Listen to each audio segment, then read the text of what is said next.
Hey everyone, today I wanted to do a little video about FPS and shutter speed and how that affects your flipping videos.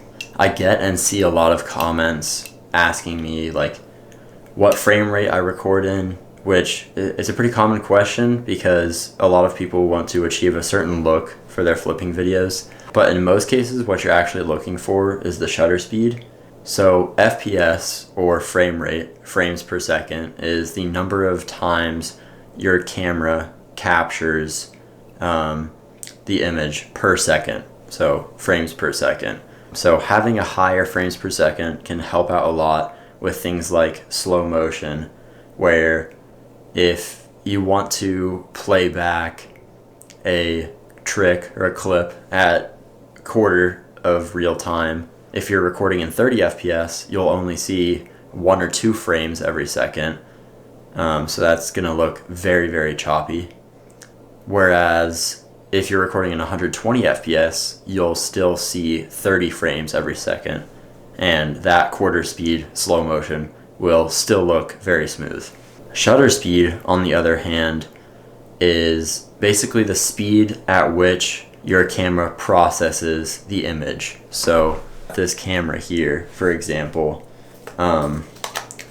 there's the sensor. If you have, say, a shutter speed of 1/60, that means it'll take 1/60th of a second for the processor to capture the pixels from top to bottom. So it'll start at the top row of pixels and it'll record those. And then after 1/60th of a second, it will have reached the bottom of the sensor, essentially scanning the image. This is also how smartphone camera sensors work. So if you're using a lower shutter speed of something like 1/10, that means it'll start at the top and go to the bottom over the course of 1/10 of a second, which means the bottom row of pixels might look slightly different than the image at the top row of pixels where the capturing started. Whereas a fast shutter speed of like 1/500, that means there's only 1/500th of a second in between the top pixels and the bottom pixels being captured. So in flipping videos, what that basically does is if you use a higher shutter speed of something like 1/500, it'll eliminate a lot of the motion blur. Typically in filmmaking and videography, a standard practice for setting your shutter speed is to double your frame rate. So if you're recording in 30 frames per second, you would set your shutter speed to be 1/60th. And so that gives the image a sort of natural looking motion blur when you're panning the camera around or something is moving through the frame. So for Balisong flipping, right now I'm recording at 30 FPS with 1/60th shutter speed. You can see the knife is kind of blurry, like when flipping it, you don't see a clear image of the knife at any given moment. It has motion blur.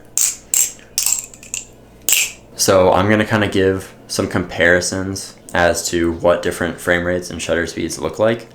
So first we can go over frame rate. I'll have 30 FPS, 60 FPS, and 120 FPS. They're all going to look pretty similar in real time, but you'll really start to see the difference once you slow the clips down. Hopefully you were able to see the difference there. The main difference would be the way it looks when you slow it down. Obviously the higher frame rate you use, the smoother it's going to look once you slow it down. The other thing about higher frame rate is that it's not going to change the amount of light that's coming into your camera, so you won't need to worry about adjusting other camera settings, so that's good. But now we can look at shutter speed. The previous clips, by the way, were all recorded in 1/500 shutter speed, which is, like, in my opinion, a pretty good benchmark for flipping videos. If you want to like eliminate motion blur, you kind of want to record in at least 1/500.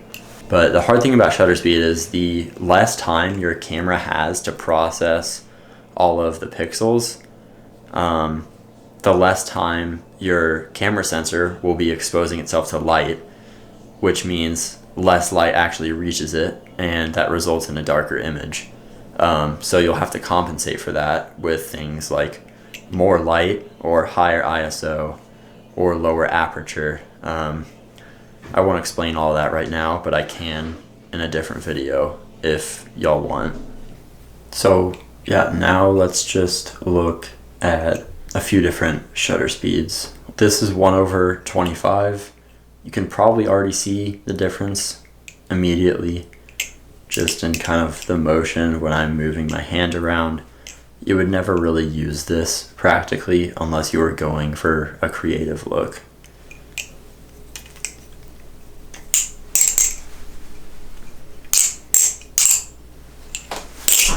This is 1/60.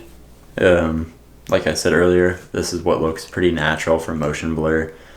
So it's not going to look weird like 1/25, but when I'm flipping, you're still going to see a lot of motion blur.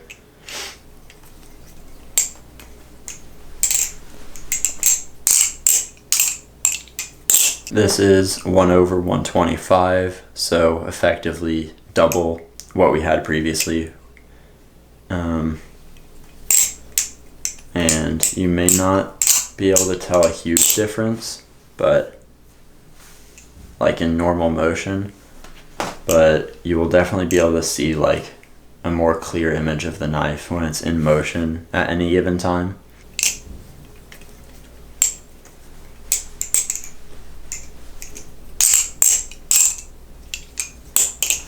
And here's 1/1000.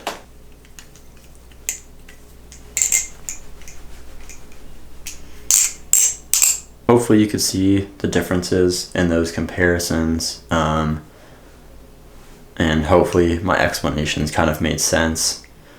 If you are recording on a phone and don't have as much like manual control over your camera, you can record in direct sunlight. Usually phones will compensate for all of that light by raising the shutter speed, so you can eliminate the motion blur and have that kind of look by recording in direct sunlight. Or for iPhones, I use ProShot, which allows you to control the shutter speed, and I'm sure there's an equivalent camera app for other types of phones, and that'll let you have like more manual control over your phone's camera like you would on an actual video camera.